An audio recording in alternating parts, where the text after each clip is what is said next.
ሰሞኑን በስፋት ከታየው የነዳጅ ግዥ የስርጭት እጥረትና መዛባት ጋር በተገናኘ የነዳጅና ኤነርጂ ባለስልጣን 3 ከፍተኛ ኃላፊዎች እንዲሁም 18 የሚደርሱ በአዲስ አበባ ከተማ የተለያዩ ክፍለ ከተሞችና ወረዳዎች ንግድ ጽሕፈት ቤት አመራሮች በፌዴራል ፖሊስ ቁጥጥር ስር ውለዋል። ኃላፊዎቹ የባንክ ሂሳባቸው ታግዶ ምርመራ እየተጣራባቸው ይገኛል። ሆኖም የስር እርምጃው የችግሩ ዋና ምንጮች ያልተለዩበትና ዘላቂ መፍትሄ የማያመጣ እንደሆነ እየተገለጸ ይገኛል። በመሰረት ሚዲያ የምርመራ ዘገባ ላይ በህገወጥ አሰራራቸው ስማቸው ተደጋግሞ የተነሳው የነዳጅ እና ኢነርጂ ባለስልጣን ምክትል ዋና ዳይሬክተር ዲበራ ፉፋ ባሳለፍነው ሳምንት ሰኞ ዕለት በህግ ቁጥጥር ስር ውሏል።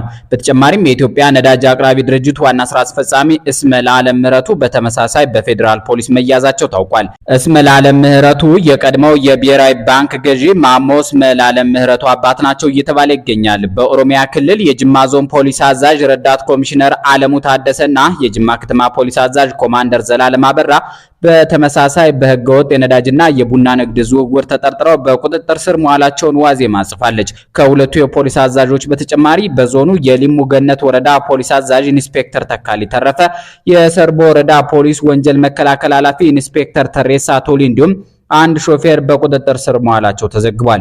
የፖሊስ አዛዦቹ ከትናንት በስቲያ እሁድ ዕለት ከዞኑ ወደ ደቡብ ኢትዮጵያ ክልል በጭነት ተሽከርካሪ ነዳጅ በህገወጥ መንገድ ሊያሳልፉ ሲሉ የሁለቱ ክልሎች አዋሳኝ በሆነችው ሸቤ ሶምቦ ወረዳ በጥቆማ በቁጥጥር ስር መዋላቸው ተገልጿል።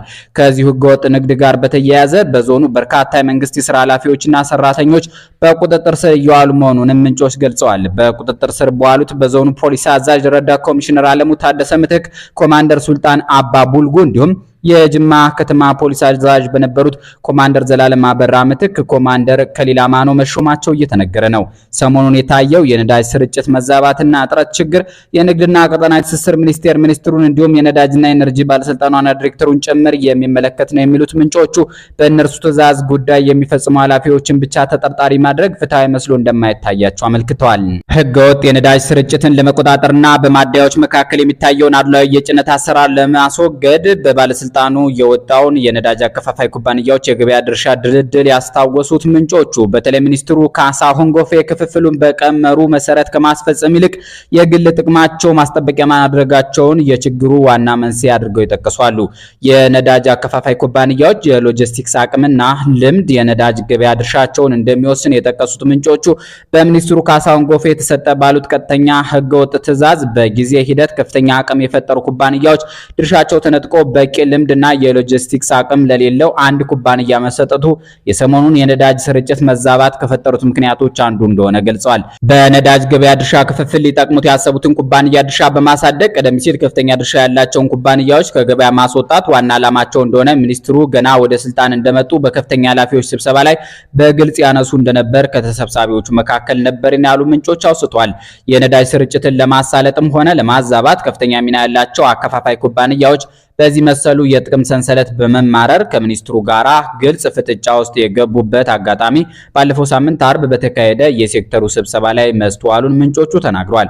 በጠቅላይ ሚኒስትሩ ጽሕፈት ቤት የጠቅላይ ሚኒስትሩ የማክሮ ኢኮኖሚ አማካሪ ሚኒስትር በሆኑት ግርማ ብሩ በተመራው በዚያ ስብሰባ በሚኒስትሩ ካሳሁን ጎፌና በኩባንያዎቹ መካከል የተካሄደው ክርክር ስድብ ቀረሽና እልህ አስጨራሽ ነበር ሲሉ ገልጸውታል። በመጨረሻም በአማካሪ ሚኒስትሩ ግርማ ብሩ የተሰጠው አቅጣጫ የነዳጅ ስርጭቱ ችግር ዋና ባለቤትና ምንጭ የባለስልጣኑ አመራሮች በተለይ ሚኒስትሩ ካሳሁን ጎፌ እንደሆኑ ቁልጭ አድርጎ ያሳየ ነው ሲሉ እማኝነታቸውን ሰጥቷል። የሰሞኑ የነዳጅ ስርጭት እጥረትና መዛባት መሰረታዊ ችግር የአመራር የመዋቅርና የአሰራሩ ስንነት በተለይም አሁን በኃላፊነት ላይ ያሉ አመራሮች ችግር እንደሆነ እንደ ግርማ ብሩ ባሉ ባለስልጣናት ዘንድ ከበቂ በላይ ከታወቀ ዘንድ በሚኒስትሩ ካሳሁን ጎፌ ላይ እርምጃ ለመወሰዱ ግራ እንዳጋባቸው የመስሪያ ቤቱ ምንጮች ገልጸዋል። ባለፈው ሰኞ በባለስልጣኑ የነዳጅ ዘርፍ ምክትል ዋና ዳይሬክተር ዲቦራ ፉፋ እና በነዳጅ አቅራቢ ድርጅት ዋና ስራ አስፈጻሚ እስመለዓለም ምህረቱ ላይ ያተኮረውን የስር እርምጃም አህያውን ትቶ ዳውላውን ሲሉ ተችቷል። የቀድሞዎቹ ኃላፊዎች ከቦታቸው በማንሳት አሁን ያሉትን ዋና ዳይሬክተርና ለስር የተደረጉትን ሶስቱን ኃላፊዎች ወደ ስልጣን አምጥተው ያሾሟቸው ሚኒስትሩ ካሳሁን እንደሆኑ ያወሱት ምንጮቹ ወደ ቢሮአቸው በተደጋጋሚ እየጠሩ በማስፈራራት ጭምር የጥቅም ሰንሰለታቸው አስፈጻሚና ተላላኪ አድርገዋቸው እንደቆዩ ምንጮቹ ገልጸዋል። በሙስናው ረገድ ቢሳካላቸውም በአመራር ድክመትና አቅመቢስነት ምክንያት ግን ችግሩ እየፈጠጠ መጣና በቅርቡ መነጋገሪያ መሆን ቻለ። በዚህ ምክንያት የተወሰኑ አመራሮች ለስር ተዳረጉ። እነዚህን ሰዎች እንደ ጦስ ዶሮ በመጠቀም አሁንም ተቋማዊ ሪፎርም እያደረግን ነው በሚል ፌዝ መንግስትንና ህዝብን በማታለል ላይ ይገኛሉ ይላሉ። ሶስቱ ታሳሪዎች ያለ ቦርዱ ውሳኔ የሚኒስትሩን ህገወጥ ትዕዛዝ በመፈጸም በድርሻቸው ሊያስጠይቃቸው የሚችል ጥፋት ሊኖር እንደሚችል ያልሸሸጉት ምንጮቹ ችግሩን በዘላቂነት ለመፍታት በእርግጥ ታስቦ ከሆነ ግን የችግሩ ምንጭ የሆኑትን አመራሮች በሙሉ ከኃላፊነት ማንሳትና በህግም እንዲጠየቁ ማድረግ ያስፈልጋል ሲሉ አመልክተዋል። ነዳጅ ቆጥቡ የሚለውን የጠቅላይ ሚኒስትር አብይ አህመድ አሊ ምክር ተከትሎ የጌዲዮን ጢሞቴዎስና ቤተሰቦቹ ቬይት መኪኖች ብዛት ተብሎ የተደረደረ የባለስልጣናት መኪና ሰልፍም ተመልክተናል። ባል ጌዲዮን ጢሞቴዎስ፣ ሚስት ሐና አርአያ ስላሴና የሚስት ወንድም ዮዳሄ አርአያ ስላሴ ወሳኝ የብልጽግና ባለስልጣናት ተብለው ተዘርዝረዋል።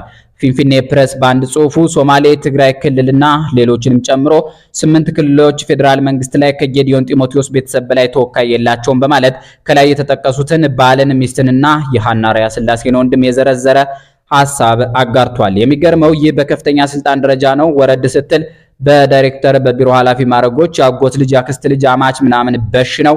አብይ ክልላዊ የፌዴራል መንግስት አወቃቀርና ፍርሶ ቤተሰባዊ ፌዴራሊዝም እየተገበረ ነው ሲል ተሳልቋል።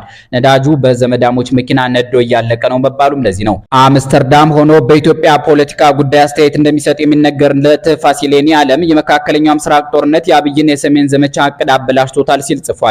የቀድሞው የኢሳት ባልደረባ በዚህ ጽሑፉ መከላከያው ለመንቀሳቀሻ የሚሆን ነዳጅ እንደ ልብ እያገኘ አይደለም፣ በዚህ ሁኔታ ውስጥ ጦርነት በቅርቡ አይጀመርም የሚል መረጃና ድምዳሜም አክሏል።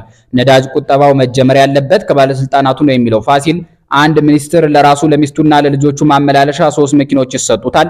የቤት ሰራተኛውና ዘበኛውም ሊኖራቸው ይችላል። ባለስልጣኖቹ በታክሲ ወይም በሳይክል ወደ ስራ ቦታ እየሄዱ ህዝቡን እኛን ምሰልህ ይበሉት ሲልም ጽፏል።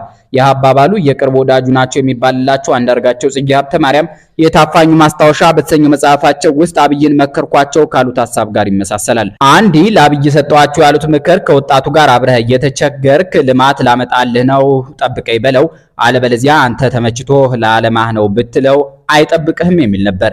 ኤርሚያስ ለገሰ ዋቅጅራ የአንዲ ልጆች ከሚላቸው መካከል የሚጠቀሰው ፋሲሌኒ ዓለምም የሚቆጠብ የቀረን ጥፍጣፊ ነዳጅ ካለም የጭነትና የትራንስፖርት አገልግሎት ለሚሰጡት ብቻ ይዋል እያለ መናገሩን ይቀጥላል። በነካጃቸው ስለማዳበሪያው የሚንገሩን ሲልም ጽፏል። መጪውን የኑሮ ውድነት ፈጣሪ ካልተቆጣጠረው ለህዝባችን እጅግ ከባድ ነው በማለትም ተሰናብቷል። በነዳጅና ፖለቲካዊ አንድምታው ዙሪያ ከተጻፉ ሰሞንኛ መጣጥፎች መካከል የዮአኪም በቀለ ፓንች ጽሑፍ የተሻለ ሳቢና ታሪካዊ ሰነዶችን ያገላበጠ ነው። በሱ እንሰናበት። የካቲት ወር 1960ዎቹ አጋማሽ በንጉሰ ነገስቱ ዘመን የነዳጅ ዋጋ ጨመረ። የታክሲ ሾፌሮች የሥራ ማቆም አድማ አደረጉ።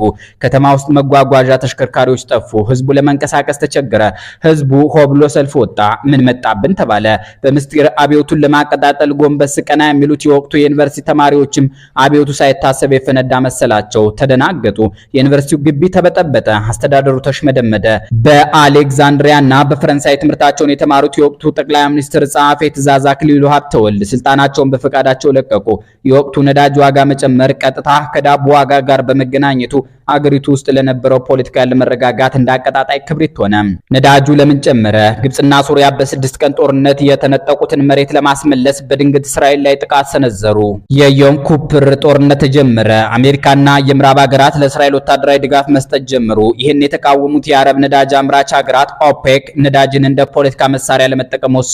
የኦፔክ አባል ሀገራት የነዳጅ ዋጋን በከፍተኛ ሁኔታ እንዲሰቅል አደረጉ። በየወሩ የነዳጅ ምርታቸውን በ5 በመቶ ለመቀነስ ወሰኑ። ለእስራኤል ውግንና ላሳዩ ሀገራት ሙሉ በሙሉ ነዳጅ መላክ አቆሙ። በዚህ ማዕቀብ የተነሳ በዓለም አቀፍ ገበያ ላይ ከፍተኛ የነዳጅ እጥረትና የዋጋ መናር ተከሰተ። ይህ ክስተት በታሪክ የመጀመሪያው የነዳጅ ቀውስ ፈርስት ኦይል ሾክ ተብሎም ተሰየመ።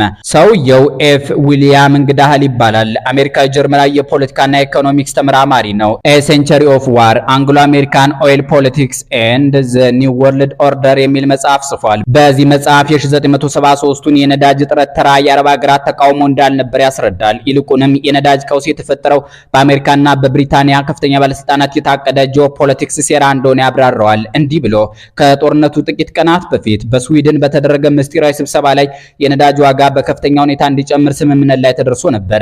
ሲቀጥል በወቅቱ የአሜሪካ ዶላር ዋጋ እየወረደ ስለነበር ነዳጅ እንዲወደድ በማድረግ የዓለም ሀገራት ነዳጅ ለመግዛት ብዙ ዶላር ማለትም ፔትሮ ዶላር እንዲፈልጉ በማድረግ የዶላርን የበላይነት ለመመለስ የተደረገ ስልት ነበር። ሲሰልስ እንደ ጀርመን ጀርመንና ጃፓን ያሉ በማደግ ላይ የነበሩና ለአሜሪካ ኢኮኖሚ ተቀናቃኝ በመሆን ያሰጉ የነበሩትን ሀገራት የነዳጅ ዋጋን በማናር የኢንዱስትሪ ጉልበታቸውን ለመግታት ታስበው እንደተደረገም ያብራራዋል። ከ50 ዓመታት በፊት የታየው የነዳጅ ቀውስ ኦይል ሾክ ዛሬም በሌላ መልኩ በዓለማችን ላይ እየተከሰተ ይገኛል።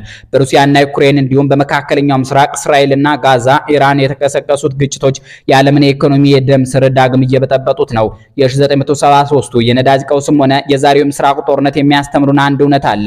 የአያላን ሀገራት የጂኦፖለቲካ ቁማር ተራው ህዝብ በሚከፍለው ኑሮ ውድነትና በሀገራት የፖለቲካ መዋቅር መናጋት ላይ የተመሰረተ ነው። ዊሊያም እንግዳህል እንዳለው ከእያንዳንዱ የዋጋ መናር ጀርባ ድንገት ያልሆኑ የታቀዱ ጥቅሞች ሊኖሩ እንደሚችሉ መጠራጠሩ ለዛሬው ዓለምም የሚሰራ እውነታ ነው። አበቃን። ሰላም ይስጥልን።